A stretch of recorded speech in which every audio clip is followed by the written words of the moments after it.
Hello दोस्तों, मैं आपका दोस्त गौरव गुप्ता। और मैं आपका दोस्त प्रवीण कुमार।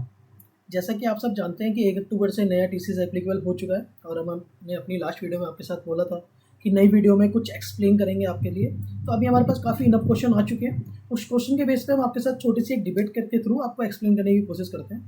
तो प्रवीण जी, मैं आपके साथ थोड़े से क्वेश्चन पूछता हूँ। आप कोशिश करिएगा कि सारे आंसर आप बिल्कुल एक्सप्लेन करें गौरव, पूछ। बिल्कुल। तो जैसा कि हम जानते हैं कि टीसीएस होता क्या है, किस पे लगता है, कितना लगता है, ये सब बेसिक डिटेल्स हम लास्ट वीडियो में पहले ही डिस्कस कर चुके हैं।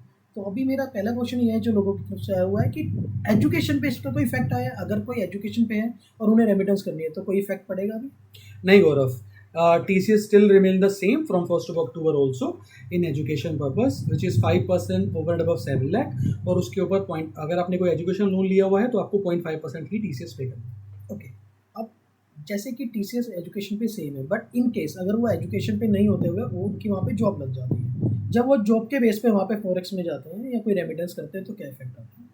बिल्कुल Gaurav, education and medical purpose अगर हम एक्सक्लूड करते हैं इसके अंदर, whatever the purpose you are sending money abroad to as a individual person, now जो 7 लाख की रिबेट है वो अभी भी इंटैक्ट है। बट उसके ओवर एंड अबव आपको 20% टैक्स पे करना पड़ेगा, जो इससे पहले 5%। ओके। नहीं, बट आई एम आस्किंग कि अगर एजुकेशन के अलावा वो वहाँ पे जॉब पे है, जब वो वीज़ा पैसा जाता है तो वो मेंटेनेंस में आई थिंक जाएगा, तो मेंटेनेंस पे क्या इफेक्ट आएगा? हाँ, मेरा भी वही मतलब है गौरव कि अगर एजुकेशन और मेडिकल पर्पज को हम छोड़ दें, उसके अलावा अगर हम पैसा किसी को बाहर भेज रहे हैं एज ए इंडिविजुअल, वो 20% के स्लैब में आ गया है over and above 7 lakh rupees, over and 7 lakh rupees. चाहे वो किसी भी पर्पज से बाहर है। अच्छा, तो उस पर 20% है लगेगा। बिल्कुल गौरव। ठीक है। तो दोस्तों, जैसा कि देखा कि मेडिकल और एजुकेशन पे अभी भी सेम ही है, 7 लाख तक कोई टीसीएस नहीं है, उसके बाद 5% आपको पे करना है। एजुकेशन के अंदर अगर आप एजुकेशन लोन पे है तो 0.5% है। But other than education and medical पे अगर कोई भी ट्रांसफर होता है, जस्ट लाइक आप इसमें वहाँ पे आप जॉब पर्पस पे रहते हैं, वहाँ पे लिविंग में रहते हैं, वहाँ पे आप परमानेंट रेसिडेंस है, किसी भी पर्पस से वहाँ पे रेमिटेंस होगी तो उस पर 20% लगेगा। अबाउट एक्सीड जो 7 लाख अगर एक्सीड कर जाते हैं उस पर। बिल्कुल गौरव, बिल्कुल। ठीक है। बट इसमें एक छोटा सा क्वेश्चन आता है कि ये तो चलो ठीक है, रेमिटेंस हो जाती है, बट अगर लोग घूमने जाते हैं जस्ट लाइक, तो उस पर क्या इफेक्ट आता है? जैसे कि अगर घूमने जा रहे हैं, ट्रैवल कर रहे हैं हॉलीडे पैकेजेस के लिए, तो वहाँ पे भी कोई इफेक्ट आता है? बिल्कुल गौरव, देखिए बेसिकली अगर हम टूर पैकेजेस की बात कर रहे हैं तो इसके अंदर कोई पहले भी आपको डिस्काउंट नहीं मिल रहा था। आपको अगर 7 लाख तक का कोई आप टूर पैकेजेस बुक कर रहे हैं एज ए इंडिविजुअल, आपको 5% टीसीएस पे करना पड़ रहा था। और अगर उससे ऊपर का भी अमाउंट है तो भी आपको 5% ही पे करना था। बट नाउ 7 लाख तक आपको 5% तो पे करना है। अगर आपका टूर का package as a individual 7 lakh rupees को क्रॉस करता है तो आपको नाउ TCS 20% पे करना है। ठीक है प्रवीण जी, इसको कुछ एग्जाम्पल के थ्रू बता दें जो कि ज़्यादा क्लियर हो जाए हमारे दोस्तों को। जस्ट लाइक 10 लाख का एक पैकेज है और उनको 10 लाख की कॉस्ट अगर 1 अक्टूबर से पहले देते हैं तो क्या चार्जेस आ रहा था, और अभी देते हैं तो क्या इफेक्ट आ रहा है? ओके, बिल्कुल। अगर 7-10 लाख की अमाउंट अगर आपने टिल 30 सितंबर तक अगर आपने पैकेज बुक कराया था तो 7 लाख तक आप टोटल 10 लाख के ऊपर आपको 5% टीसीएस पे करना पड़ रहा था, विच इज़ 50,000 रुपीज़। नाउ अगर हम अभी का सिनेरियो देखें तो 10 लाख के ऊपर 7 लाख तक तो आपको 5% पे करना है। कैलकुलेशन अगर मेरी ठीक है तो 35,000 रुपीज़ आपका उसमें बनता है, और 3 लाख के ऊपर आपको 20% देना है, विच इज़ 60,000 रुपीज़। टोटल मिला के आपको 95,000 रुपीज़ के आसपास टीसीएस पे करना पड़ेगा, जो कि पहले आपका 50,000 रुपीज़ था। ओके, तो जो अब ये ट्रैवल का है वो भी 7 लाख के अंदर इन्होंने कर दिया है कि 7 लाख तक 5%, उसके बाद आपको 20% देना है। बिल्कुल बिल्कुल। ठीक है। तो इसमें इसका सारा कुछ इंक्लूसिव है, जस्ट लाइक वो करेंसी लें, कार्ड लें, टिकट कराए, पैकेज नहीं कराए? नहीं गौरव, ये सिर्फ पैकेजेस के लिए ऊपर हो रहा है। ओके। सपोज कि आपने कोई पैकेज बुक किया हुआ है 10 लाख रुपीज़ का, आपने पूरी पेमेंट अपने अकाउंट से किया, एज ए इंडिविजुअल आप ही ट्रैवल कर रहे हैं, तो आपने 20% तो टीसीएस पे कर ही दिया है अपने टूर पैकेजेस के ऊपर। कल की डेट में अगर आप किस और पर्पज से करेंसी बाय करना चाहते हैं, सपोज कीजिए आप अपने ट्रैवल के लिए ही कुछ करेंसी बाय करना चाहते हैं, सपोज 1 लाख रुपीज़ ओनली, तो आपको अब 1 लाख रुपए के ऊपर 20% टैक्स पे करना पड़ेगा, क्योंकि आप अपनी 10 लाख की लिमिट जो कि फाइनेंशियल ईयर की थी, आप उसको पहले ही पे कर चुके हैं। गाइस, मैं आपको ये क्लियर कर दूं कि financial year in the mean कि 1 अप्रैल टू 31 मार्च, राइट? बिल्कुल बिल्कुल, ये तो इंडिया ठीक में है।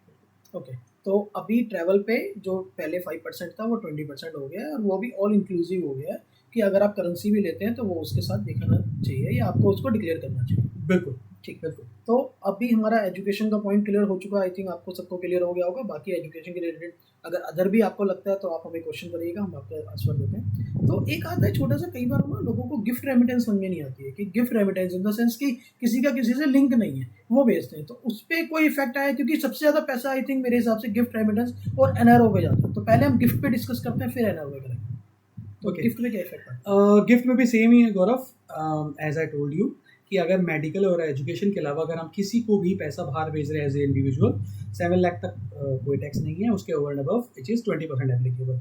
यानी कि अगर आपने अपने किसी भी फ्रेंड को पैसा भेजना है बाहर, आप ये ध्यान रखिएगा गिफ्ट जो है आप किसी को भी भेज सकते हैं, इन द सेंस आप अपने फैमिली मेम्बर्स यानी कि आपका अगर कोई रिलेटिव है, जैसे आप अगर आप मैरिड हैं तो आपका बच्चा या आपके माँ बाप या फिर आपके बहन भाई, रियल सिस्टर ब्रदर, आप उनको भी गिफ्ट में भेज सकते हैं। चाहिए तो अपने मेंटरेंस भी सिलेक्ट कर सकते हैं कि उनको वहाँ लीव एक्सपेंसेस के लिए पैसा चाहिए, या फिर सपोज कीजिए उनके लिए कुछ उनका बर्थडे है जो आप चाहते हैं कि उनको गिफ्ट दिया जाए।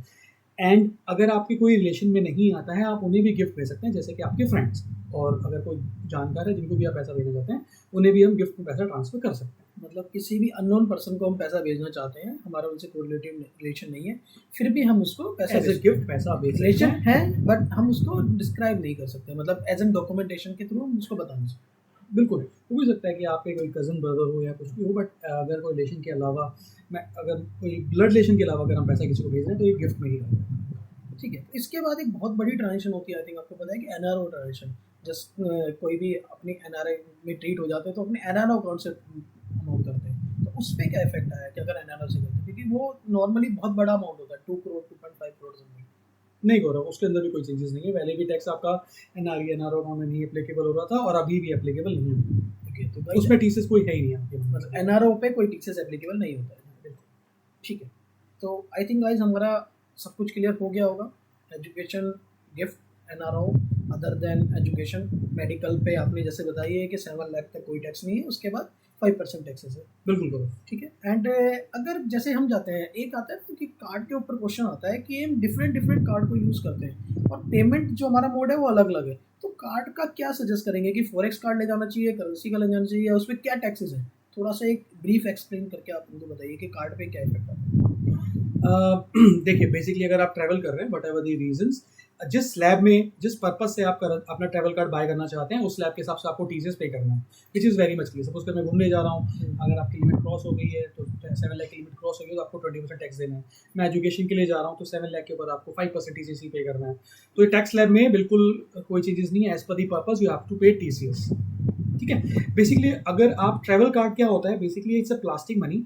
जैसे कि आपके इंडियन अकाउंट में एक पैसा होता है होल्ड, आप उसको रुपीज़ में होल्ड करते हैं, वैसे ही आपका जो ट्रैवल कार्ड होता है उसके अंदर आपको उसके अंदर फॉरेक्स करेंसी लोड की जाती है, जिसमें हम दो तरह से डिस्क्राइब करते हैं। एक होती है आपकी लोकल करेंसी, जिस कंट्री में आप ट्रैवल कर रहे हैं उसके भी ट्रैवल कार्ड अगर आप कैरी कर रहे हैं, which is called multi currency card.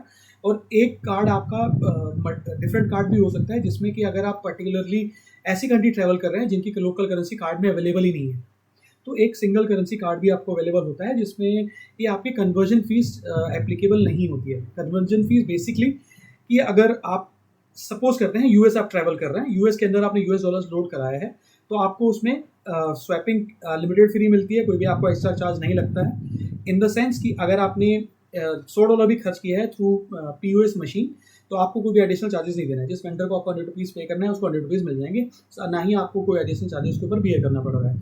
लेकिन अगर इसी कार्ड को अगर हम ऐसी कंट्री में यूज़ करना चाहते हैं जिस कंट्री में उनकी लोकल करेंसी डॉलर अवेलेबल नहीं है, तो आपको उसमें कन्वर्जन फीस भी एप्लीकेबल होगी, जैसे कि हम मान के चलते हैं कि 4 से 5% के आसपास एप्लीकेबल होती है। जस्ट लाइक अगर मलेशिया जाते हैं और वहाँ पे डॉलर भी चलता है और मलेशिया रिंगिट भी चलता है। देखिए, डॉलर जो होता है वो हार्ड कैश में चलता है, लेकिन आपकी जो बेसिकली जो कंट्री का स्ट्रक्चर होता है, वो जो भी इनेबल्ड होते हैं फंक्शंस, वो सिर्फ और सिर्फ उनकी लोकल करेंसी में इनेबल्ड होते हैं। कभी भी आपको दूसरी कंट्री में उनकी, चाहे कोई भी कंट्री किसी भी तरह की करेंसी आपसे एक्सेप्ट कर रही हो, बट जो उनका बेस रहेगा एटीएम्स में हो गया या पीओएस मशीन्स पे हो गया, आपकी लोकल करेंसी में ही अवेलेबल होने वाला है। Okay, that's why. तो मलेशिया में जो मैं आपको एक कार्ड बता रहा था गौरव, उसके अंदर बेनिफिट ये मिलता है कि उसमें आपको कन्वर्जन फी एक्स्ट्रा पे नहीं करनी पड़ती है। आपने अगर मलेशियन रिंगिट में कुछ खरीदा है, उसके इक्विवेलेंट में जितने भी डॉलर्स उस टाइम के रेट पर आपके एप्लीकेबल होते हैं, उसमें डॉलर्स कट जाएंगे, उसके अलावा कोई भी एडिशनल चार्जेस आपको बियर नहीं करना है। बट कई बार क्या होता है, इसके कुछ एडिशनल चार्जेस लगते हैं। अगर आपने उसका एटीएम से विड्रॉ किया तो कन्वर्जन फीस तो आपके लिए एप्लीकेबल होगी ही होगी, 4 to 5%। विड्रॉल चार्जेस भी थोड़े हाई हो सकते हैं, बट स्टिल ये कार्ड बेनिफिशियल उन कंट्रीज़ के लिए बहुत अच्छा है जिन कंट्रीज़ में लोकल करेंसी का कार्ड अवेलेबल नहीं। बट यहाँ पे अभी एक क्वेश्चन आता है कि अभी हमने कार्ड पे तो कर दिया, और आई थिंक मुझे लगता है कि कार्ड पे हमें एक अलग से वीडियो बनानी पड़ेगी, क्योंकि काफ़ी लंबा डिस्कशन हो रहा है इसमें। तो बट कार्ड का क्वेश्चन ये आता है कि अगर मैं चाहता हूँ कि मैं अपने कार्ड को, मुझे लगता है कि डेबिट कार्ड मैंने यूज़ कर लिया, क्रेडिट कार्ड अपना यूज़ कर लिया, अगर मैं उस पर कर रहा हूँ तो मेरा टैक्सेस नहीं लग रहा। एक नॉर्मल मिथ है लोगों की कि मेरे पास इससे रिलेटेड कम से कम 20-25 क्वेश्चन आए हुए हैं कि अगर मैं क्रेडिट कार्ड करूँ उस पर टैक्सेस ना लगे, उसमें मेरा अमाउंट बच जाए, या फिर मैं फॉरेक्स कार्ड ले जाऊँ उस पर टैक्सेस ज़्यादा लगे, ऐसा कुछ है कि टैक्सेस का फ़र्क है दोनों में? टिल 30 सितंबर डेफिनेटली इस पे कोई भी टैक्सेस आपको एप्लीकेबल नहीं हो रहा था, but now debit card credit card पे? डेबिट कार्ड और क्रेडिट कार्ड बोथ पे। बट अगर आने वाले जो अभी अक्टूबर से स्टार्ट हुआ है आपका ये फाइनेंस टर्म, इसके अंदर आपको 20 ये भी आप टैक्स स्लैब नहीं आते, whatever the purpose you are using, आप तो उसके अंदर भी आपको टैक्स पे करना ही पड़ा। इसके अंदर सीधा सा कि 7 लाख के ऊपर आपका फ्लैट 20% पे करना है। इट डजेंट मैटर कि आप किस पर्पज से उस क्रेडिट कार्ड को यूज़ करने जा रहे हैं, this is the main thing. Purpose matter नहीं करेगा। 7 लाख का INR debit card credit card आपने किसी भी पर्पज से उसको यूज़ किया है, 20% फ्लैट आपको टीसीएस पे करना ही है। That's the whole thing guys, ये बहुत बड़ा क्लोज है, जैसे कि और मैं गौरव आपको डिस्टर्ब कर रहा हूँ। मैं this is my personal suggestion as a being in foreign exchange for almost 11 years, कि मैं आपको सजेस्ट करूँगा कि आप जब भी कभी किसी भी कंट्री ट्रैवल करें, कुछ कंट्रीज ऐसी होंगी शायद उसमें कार्ड इतना प्रॉपरली वर्क नहीं करता, भी बहुत लिमिटेड, बहुत ही कम कंट्रीज ऐसी होती हैं, बट 99% कंट्रीज आपको ऐसी मिलेंगी जिस कंट्रीज़ में आपको ट्रैवल कार्ड यूज़ करने में कोई दिक्कत कभी भी नहीं आएगी। सबसे बड़ा बेनिफिट आपको होता है इन टर्म्स ऑफ रेट्स, और सबसे बड़ा होता है आपकी securities. This is the main reason to use the card. Rate भी बेटर मिल रहा है, सिक्योरिटीज़ भी मिल रही है। इन केस अगर कोई मिसहैपनिंग होती है करेंसी के साथ, आप उसे क्लेम बैक नहीं कर सकते हैं, बट अगर आपका travel card by any chance lost होता है, अगर आप लॉन्ग टाइम के लिए वहाँ पर हैं, तो आपको नया कार्ड भी सर्विस प्रोवाइडर द्वारा प्रोवाइड कराया जा सकता है। टोटली डिपेंड किस कंट्री में आप हैं। वैसे मैक्सिमम डेज में फैसिलिटी अवेलेबल है, और अगर आपका कार्ड लॉस्ट भी होता है, उस कार्ड को आप ब्लॉक कराने के बाद इंडिया में आके इसको इनकैश भी करा सकते हैं। आपको उस समय अपना फिजिकल ट्रैवल कार्ड भी कैरी करने की जरूरत नहीं है। तो अभी गाइस, जैसे कि बताया गया है, प्रवीण ने बताया मुझे कि अभी मेरे को भी थोड़ा सा यही डाउट था कि हमारे डेबिट कार्ड क्रेडिट कार्ड पे चार्जेस नहीं है, टीसीएस नहीं है, बट ये जो था ये 30 सितंबर ही था, 1 अक्टूबर से इस पर भी एप्लीकेबल हो गया है। तो जो लिमिट है वो दोनों में सेम ही है, पहले नहीं था, बट अब ये हो गया है कि 7 लाख के बाद अगर आप फॉरेक्स का कार्ड में फॉरेक्स डलवाओ या फिर डेबिट क्रेडिट कार्ड को यूज़ करो, दोनों में टैक्सेस लगने लगने। बट फॉरेक्स कार्ड में एक बेनिफिट ये है कि अगर आप एजुकेशन पे जा रहे हैं तो आप पहले से एडवांस में बता सकते हैं कि मेरे को एक कार्ड एजुकेशन पर्पज पे चाहिए, तो वो 5% लगेगा, राइट? बिल्कुल गौरव। तो अगर पर डेबिट कार्ड क्रेडिट कार्ड को यूज़ करेंगे तो आई थिंक कि उसको वो आप डिस्क्राइब ना कर पाए बैंक को, और वो उसको फ्लैट 20% चार्जेस के अंदर ही उसको करके देंगे। तो आई सजेस्ट कि आप फॉरेस्ट कार्ड लेके जाइए। वैसे भी बेनिफिट है कि आप जिस कंट्री जा रहे हैं उसकी करेंसी यूज़ करके देखिए, क्योंकि डेबिट कार्ड क्रेडिट कार्ड हमारी फॉरेस्ट ट्रांजेक्शन के लिए नहीं बने हुए, वो हमारे एक इमरजेंसी फंड के लिए बने हुए हैं कि अगर इन केस आपको वहाँ पे इमरजेंसी में रिक्वायरमेंट आती है कोई, तो आप उसको इमरजेंसी फंड के लिए यूज़ कर सकते हैं। बट ये नहीं कि आप उसको फर्स्ट ऑप्शन में रखें कि उसको हम फॉरेक्स कार्ड की तरह यूज़ करें। So guys, this is our personal suggestion कि आप फॉरेस्ट अगर कहीं ट्रैवल कर रहे हैं या फिर किसी पर्पज़ पे जा रहे हैं तो फॉरेस्ट कार्ड को ही यूज़ करिए। बिल्कुल बिल्कुल। तो आई थिंक कि हमारा सब कुछ हो गया है, बट एक छोटा सा अभी क्लोज ही आता है कि पहले 5% लगता था 7 लाख के बाद, अभी कुछ चीज़ों में 20% लगता है। तो जैसे 5% हम क्लेम कर सकते थे, तो 20% भी हम रिटर्न कर सकते हैं, अपना क्लेम ले सकते हैं। बिल्कुल गौरव, कोई चेंजेस नहीं है। बिल्कुल जैसे आप अपनी आईटीआर फाइल करते हैं, वैसे आपको आईटीआर फाइल करना है, उसको आप क्लेम बैक कर सकते हैं, कोई इशू नहीं आएगा। इसके लिए डेफिनेटली आप अपनी सीए से कनेक्ट कर सकते हैं। इसके अलावा भी अगर आपको इन्फॉर्मेशन चाहिए related to TCS, definitely we can help. कोई दिक्कत नहीं है। तो don't worry about it for the teachers. Teachers just government track करने के लिए पेमेंट पे लगाती है, ऐसा नहीं है कि आपको चार्ज कर रही है। अगर आप टैक्स भरते हैं, आईटीआर फिल करते हैं, तो आप उसको क्लेम बैक ले सकते हैं। इसके लिए आप अपने सीए से कंसल्ट कर सकते हैं। अगर आपको लगता है कहीं पे रिक्वायरमेंट है तो आप हमारी भी हेल्प ले सकते हैं। अभी भी आपको कुछ लगता है कि आपके कोई क्वेश्चन ऐसे हैं जो हमने इसमें कवर नहीं किए, या कुछ ऐसे डाउट्स हैं जो आपको इससे अलग कुछ पूछने हैं, तो हमारे को आप यूट्यूब के लिंक के थ्रू आप हमारे कमेंट बॉक्स पे कमेंट करके कर सकते हैं। हमारा नंबर और ईमेल आईडी हमारी पे अवेलेबल है, आप उसके थ्रू भी कर सकते हैं। बिल्कुल guys, thank you so much. Thank you guys, thank you for your time.